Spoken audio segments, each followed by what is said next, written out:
যারা নির্বাচনে পরাজিত হবে তাই নির্বাচনকে বানচাল করতে চায়, যারা নির্বাচনে পরাজিত হবে তাই নির্বাচনকে বানচাল করতে চায়। তারেক রহমানকে নিয়ে ষড়যন্ত্র মানে বাংলাদেশকে নিয়ে ষড়যন্ত্র করা।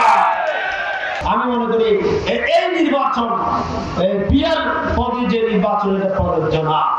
বাংলাদেশের জনগণ পিয়ার পদ্ধতিতে কোনো নির্বাচন চায় না। কি কথা ঠিক তো? বাংলাদেশের জনগণ কি পিয়ার বুঝে? বন্ধুরা আমার, নির্বাচনকে তারা নির্বাচনকে বানচাল করতে চায়, যারা নির্বাচনে পরাজিত হবে তাই নির্বাচনকে বানচাল করতে চায়। কি কথা ঠিক তো?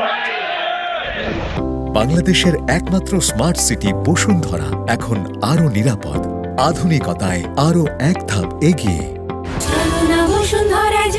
তারেক রহমানকে নিয়ে ষড়যন্ত্র মানে বাংলাদেশকে নিয়ে ষড়যন্ত্র করা। তারেক রহমানকে নিয়ে ষড়যন্ত্র মানে গণতন্ত্রকে নিয়ে ষড়যন্ত্র করা। কি কথা ঠিক তো নাকি?